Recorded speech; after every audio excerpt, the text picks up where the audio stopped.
Mumbai Indians யார் யாரை big பண்ணியிருக்காங்கன்னு பார்க்கலாம் ஸ்குவாடில். மும்பை இந்தியன்ஸ் ஸ்குவாடை பார்த்தீங்கன்னா சூப்பர் ஸ்குவாடாக இருக்குது, வெல் பேலன்ஸ்டு ஸ்குவாடாக இருக்குது, வெல் செட்டில்டு ஸ்குவாடாக இருக்குது. மும்பை ஸ்குவாடை பார்த்தீங்கன்னா ஏற்கனவே அவங்க ரீடென்ஷன் பயங்கரமாக இருந்துச்சு. இப்போ ஸ்குவாடு சூப்பராக பிக் பண்ணியிருக்காங்க. வாங்க ஸ்குவாடில் யார் யார் இருக்காங்கன்னு பார்க்கலாம். இனிவரையும் நம்ம சேனலை சப்ஸ்கிரைப் பண்ணாதவங்க சப்ஸ்கிரைப் பண்ணிவிடுங்க. ராபின் பிஸ் இவர் யாருன்னு நம்மளுக்கு எல்லாத்துக்கும் தெரியும். Jharkhand wicket keeper, young wicket keeper. இவர் தான் அடுத்து ஜார்க்கண்ட்லேருந்து வந்திருக்க பிளேயரு.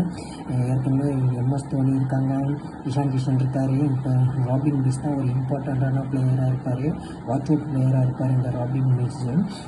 அவர் லாஸ்ட் இயர் குஜராத் டைட்டன்ஸ் எடுத்தாங்க, பட் இன்ஜுரினால அவர் விளையாட முடியல. அதனால் இந்த ராபின் பிஸ் வந்து வாட்ச் அவுட் பிளேயர். இந்த வாட்டி ஐபிஎல்லில் கண்டிப்பாக ஒரு பிக் ஹிட்ரு. அவர் போன வருஷமே எடுக்கணும்னு இவர் ஆகாஷ் அம்பானி சொல்லிட்டு இருந்தார், ஆனால் எடுக்க முடியல. இந்த வாட்டி நாங்கள் எடுத்துட்டோம்னு சொன்னார். அவரை பாருங்கள், அப்பயே அவர் எவ்வளோ இம்பேக்ட் பண்ணியிருக்காருன்ட்டு ஆகாஷ் அம்பானிக்கு. அப்பயே அவர் இங்கே எடுத்ததுக்கப்புறம் சொன்னார் இன்டர்வியூவில். அடுத்து வந்து அந்த ரயான், அவர் ஏற்கனவே நம்ம இந்தியா வர்சஸ் சவுத் ஆஃப்ரிக்கா 2020 சீரீஸில் பார்த்தோம். அவர் வளர்ந்து எடுத்துருவார். அவர் ஒரு குண்டன் டிக்காக் மாதிரி ஒரு பிளேயர் ரயானு. சூப்பரான ஆடக்கூடிய பிளேயரு ரயானையும் நம்ம வந்து சும்மா சாதாரணமான இடம் போட்டுற முடியாது.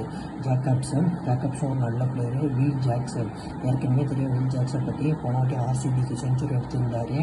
ஆர்சிபி வந்து விட்டுட்டாங்க மும்பைக்கு. வில் ஜாக்சன் வந்து ஒரு சூப்பர் காம்பினேஷன் ஓப்பனிங் விளாட்றதுக்கு. ரோஹித் சர்மாவும் வில் ஜாக்சன் ஓப்பனிங் எல்லாமே சூப்பராக இருக்கும். ஏன்னா வில் ஜாக்சன் வந்து ஒரு அப்படிப்பட்ட பிளேயரு, அற்புதமான player will Jackson. Mitchell Santner இத்தனை வருஷம் சென்னையில் இருந்தார். இந்த வாட்டி வந்து மிச்சல் சாண்ட்னர் சிஎஸ்கேக்கு மும்பை தூக்கிட்டாங்க. மிச்சல் சாண்ட்னர் வந்து கண்டிப்பாக யூஸ் பண்ணுவாங்க எல்லாரும்.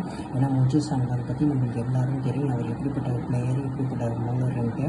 மிச்சல் சாண்ட்னர் ஒரு நல்ல பிக்கு. Trend bolt Jasprit Bumrah combination எப்படி இருக்கும் நம்ம எல்லாருக்கும் தெரியும். இப்போ ஏற்கனவே அவங்க 2 பேரும் காம்பினேஷன் விளாண்டுருக்காங்க மும்பை இந்தியன்ஸ்க்கு. இப்போ மறுபடியும் வந்துட்டாங்க. ட்ரெண்ட் போல்ட்டு ஒரு நல்ல பிக்கு, சூப்பர் பிக்கு. நியூ பால்லே 7 விக்கெட்லாம் எடுத்துட்டாருன்னா இங்கே ஒன்றுமே பண்ண முடியாது. அப்படிப்பட்ட பிளேயர் ட்ரெண்ட் போல்ட்டு. செம்மையான பிக்கு ட்ரெண்ட் போல்ட்டுங்க. அடுத்தது வந்து கரண் சர்மா ஒரு லெக் ஸ்பின்னரு. ஏற்கனவே ஐபிஎல் ரொம்ப எக்ஸ்பீரியன்ஸ் ஆகியிருக்காரு.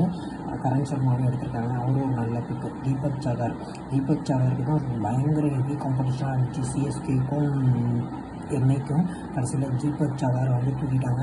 நல்ல பிக்கு தீபக் சாகரை தூக்கினது. பவுலிங் காம்பினேஷன் இருக்கிற ட்ரெண்ட் போல்ட்டு, ஜஸ்பிரிட் பும்ரா, தீபக் சாகர் இவங்க 3 பேரும் போட்டாங்கன்னாலே பாதி டீம் நம்ம விளையாடிட்டோம். வேறு யாரும் விளையாடணுன்னே தேவையில்லை. ஏன்னா அப்படிப்பட்ட 3 பேர் காம்பினேஷனு சூப்பராக இருக்குது. பேட்டிங் வேறு ஒரு கடப்பார பேட்டிங் வச்சுருக்காங்க மும்பை இந்தியன்ஸு. இந்த காம்பினேஷனே வந்து சூப்பராக இருக்குது. அடுத்தது வந்து ஆளால் இவர் தான் எல்லோரும் சொல்லிகிட்டு இருக்காங்க, வாட்ச் அவுட் பிளேயர் வந்து ஆப்கானிஸ்தான்லேருந்து அடுத்த ரஷீத் கான் மாதிரி இந்த ஆளால் பவுலிங் போடுறாருன்னு சொல்லிட்டு இருக்காங்க. சரியான பவுலராக இருக்கார். 18 இயர்ஸ் 19 இயர்ஸ் தான் ஏஜுங்கிறாங்க. நல்ல பிக் மும்பை இந்தியன்ஸ்க்கு. அவர் நல்ல ஒரு மும்பை இந்தியன்ஸ் வந்து ஒரு சூப்பராக பிக் பண்ணியிருக்காங்க. வேறு அவர் வாட்ச் அவுட் பிளேயராக இருப்பார். அதனாலும் இந்த ராபின் பிஸ் கண்டிப்பாக வாட்ச் அவுட் பிளேயராக இருப்பாங்க மும்பை இந்தியன்ஸ்க்கு. அடுத்து ரைஸ் ஸ்டாப்லி, அவர் இங்கிலாந்து ஃபாஸ்ட் பவுலர். அது அவருக்கு நம்ம எல்லாருக்கும் தெரியும். போன வாட்டி ஆர்சிபிக்கு விளையாடுறாரு. இந்த வாட்டி எடுத்திருக்காங்க மும்பை இந்தியன்ஸு. லிசார்ட் வில்லியம்ஸு ஒரு ஃபாஸ்ட் பவுலரு, அவரையும் எடுத்திருக்காங்க. மும்பை இந்தியன்ஸ் ஸ்குவாடை பார்த்தீங்கன்னா பிக் பண்ணதுலேயே சூப்பராக பிக் பண்ணியிருக்காங்க. ஏற்கனவே அவங்க ரிட்டென்ஷனில் வந்து ரோஹித் சர்மா இருக்கார், ஜஸ்பிரிட் பும்ரா இருக்கார், சூரியகுமார் யாதவ் இருக்கார், ஹார்திக் பாண்டியா இருக்கார், திலக் வர்மா இருக்கார். அவங்களெல்லாம் இருக்காங்க. அவங்களையும் பார்த்துட்டு இந்த ஸ்குவாடையும் பார்க்கும்போது ட்ரெண்ட் போல்ட்டு, தீபக் சாகருக்கு பவுலிங் காம்பினேஷன் செட் ஆகிரும். Will Jackson, Rohit Sharma opening ஆடிடுவாங்க. அவங்க நடுவில் கீப்பர் வந்து ராபின் பிஸ். அவ்வளோதானே, டீமே செட்டில் ஆகிடுச்சு. இதுக்கப்புறம் என்ன காம்பினேஷன் வேணும்? இந்த 3 ஃபாஸ்ட் பவுலரு அங்கே ஓப்பனிங், அவங்க ஏற்கனவே அங்கே ஒரு 5 பேர் இருக்காங்க. முடிஞ்சு போச்சு. மும்பை இந்தியன்ஸ் டீம் வந்து ஃபுல் செட்டிலாக இருக்குது, ஒரு நல்ல செட்டிலாக இருக்குது டீமு.